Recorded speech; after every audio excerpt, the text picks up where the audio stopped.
Hello दोस्तों, स्वागत है आपका एक नई कहानी के साथ। बहू ऐसी चाहिए। सीमा बहुत चिंतित दिख रही थी।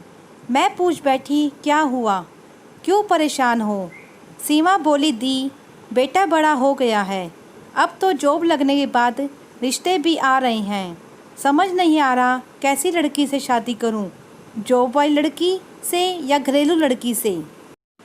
आकाश तो कुछ बोलता ही नहीं, सारे रिश्ते को मना भी तो नहीं कर सकती, क्या करूं? हमारी बातें हो ही रही थी कि पीछे से करण ने आवाज़ लगा दी। मैं सीमा से बोली, फिक्र न करो, रिश्ते तो ऊपर से बन के आते हैं। और मैं करण की बात सुनने चली गई।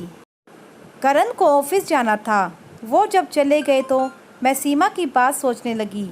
वो अपने बेटे के लिए परेशान है और मेरा बेटा मोहित तो लव मैरिज कर रहा है। लड़की उसके साथ ही जॉब करती है और मैं भी खुश हूँ, पर बच्चों के लिए जीवन साथी चुनने का अपना ही मज़ा होता है। 15 दिन बाद सीमा ने मुझे आवाज़ लगाई। मैं बोली, क्या हुआ? तो हंसते हुए बोली, दी बेटे की शादी तय कर दी हमने। लड़की काफ़ी पढ़ी लिखी और समझदार है, देखने में भी अच्छी है, आकाश को भी पसंद है। उसकी खुशी देख मैं भी खुश थी। हमारा बेटा तो सीधे शादी की तारीख भेज दी हमारे पास, फिर भी मैं खुश हूँ। 1 महीने बाद हम दोनों सहेलियों के बेटे की शादी है। हम दोनों व्यस्त हैं। मैं तो दिल्ली चली गई और सीमा रायपुर में। 10 दिसंबर शादी के दिन मैं अपनी बहू को देख के फूले नहीं समा रही थी। काफ़ी सुंदर और सुशील लग रही थी मेरी बहू। 12 दिसंबर को शादी के सारे रीति रिवाज ख़त्म हुए और घर भी खाली हो गया। अब बस घर में हमारा परिवार था। बहू से काफ़ी बातें करने का मन था, पर वो दूसरे दिन ही ऑफिस जाने को तैयार है। मैं बोली तो वो बोली, माँ फिर हमें घूमने भी जाना है, अभी छुट्टी लेंगे तो दिक्कत होगी। बहू सब करके जाती, हमारा नाश्ता भी खुद बनाती और लंच के लिए बाई को बोल के जाती। मेरा और आकाश के पापा की सारी ज़रूरतों का ख्याल रखती। फिर भी ऐसा लगता जैसे मैं बहू के साथ नहीं हूँ, क्योंकि वो बहुत व्यस्त रहती। 15 दिन बाद हम वापस रायपुर जाने को तैयार थे। बहू के अच्छे व्यवहार ने मेरा दिल जीत लिया था, फिर भी कुछ छोटा सा लग रहा था। रायपुर में हम थके हारे 9 बजे अपने घर पहुँचे तो सीमा ने हमें खाने पर अपने घर ही बुला लिया। हम फ्रेश होकर उसके घर गए। मैं तो उसके घर को देख के दंग रह गई।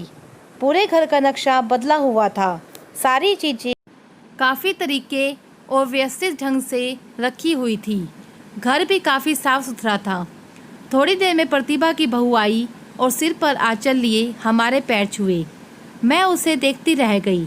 आज के समय में कोई लड़की ऐसे कैसे रह सकती है? डिनर की टेबल पर सब अच्छे से सजा के रखा हुआ था।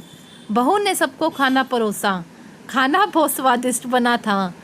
प्रतिभा तो बस अपने बहू की तारीफ ही करती जा रही थी, यहाँ तक कि उसकी बहू तेल मालिश भी करती है। ये बात सुन के मैं दंग रह गई। प्रतिभा की बहू शादी के पहले जॉब भी करती थी, पर शादी की वजह से उसे जॉब छोड़नी पड़ी। यानी प्रतिभा की बहू घर के कामों के साथ साथ पढ़ी लिखी और समझदार भी है। रात 10 बजे हम घर आ गए। सोने गई तो सोचने लग गई, मेरी बहू कामकाजी होते हुए भी मेरा कितना ख्याल रखती थी। वहीं प्रतिभा की बहू भी कितनी अच्छी है, सारे घर को आते ही संभाल लिया, सबको कितना मान सम्मान देती है। आज भी मैं ये नहीं कह सकती कि बहू कैसी होनी चाहिए, घरेलू या ऑफिस जाने वाली, दोनों ही अच्छे हैं।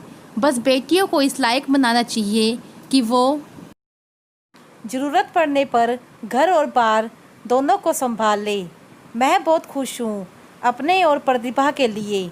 हम दोनों को अच्छी बहू मिली है। हम दोनों ही लकी हैं कि हमें ऐसी बहू मिली। अगर आपको यह कहानी अच्छी लगे तो प्लीज़ इसे लाइक करना, शेयर करना एंड सब्सक्राइब करना मेरे चैनल को।